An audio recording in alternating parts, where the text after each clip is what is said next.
Is it the whirring of the paper towel roll holders, or perhaps the full, cluttered, disorganized TSA lines?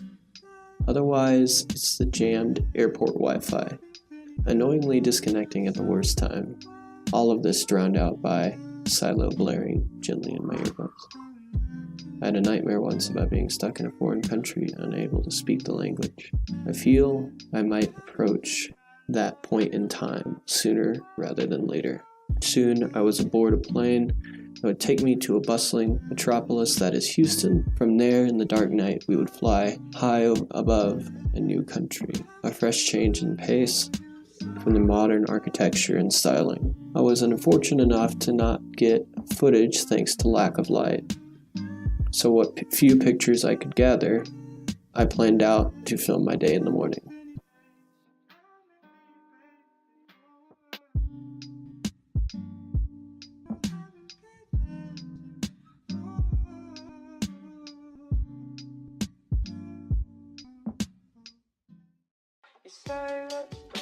Traveling an hour away from the bustling city in Guatemala to the more rural town of San Juan, Comalapa.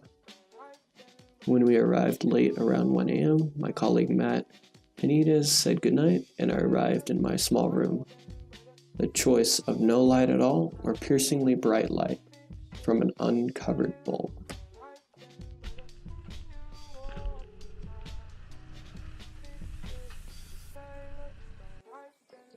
Day 2. The theme of the coming day was discovery. After waking earlier than usual, I ventured out with a family of chiropractors as they hailed a tuk-tuk so that we could get a burner phone and local currency in town. As we sped along, I began to notice a trend. As a developing country and a lack of resources, the average home was built with practicality in mind, with little bits of unique shapes and decor being limited to mostly commercial businesses in town. Even then, the decorations were quite sparse. There was a certain beauty and simplicity of it all, albeit low in expectation.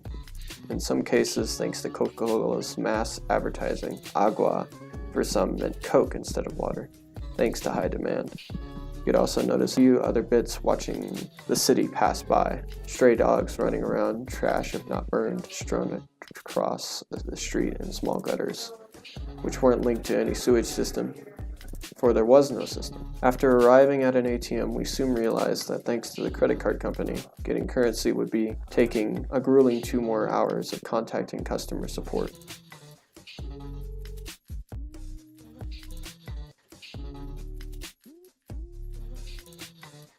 So the family paid for a tuk-tuk for me to take me to Long Way Home, a nonprofit I'd be volunteering for the next few weeks. After being taken to the end of the road, the kind driver gave me directions to follow. I thanked him and began to travel down the steep path heading towards the organization. A rocky dirt path mixed with a small stream of sewage, making the walk a little more challenging.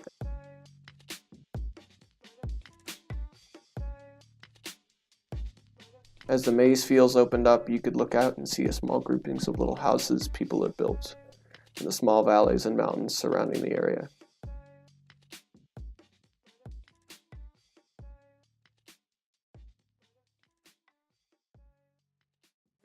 I managed to arrive at a small curving road leading up to the first schools built by Long Way Home, admiring in awe of the next project they already started on. After greeting Matt and getting a small tour of the school by Robin, the main manager, when Matt was absent, he gave me an assignment. Either I could apply clob to the side of the next building volunteers were working on, or work on a furnace with a few other volunteers. After meeting both groups for a short tour I was given, I chose to work on the furnace they were building on.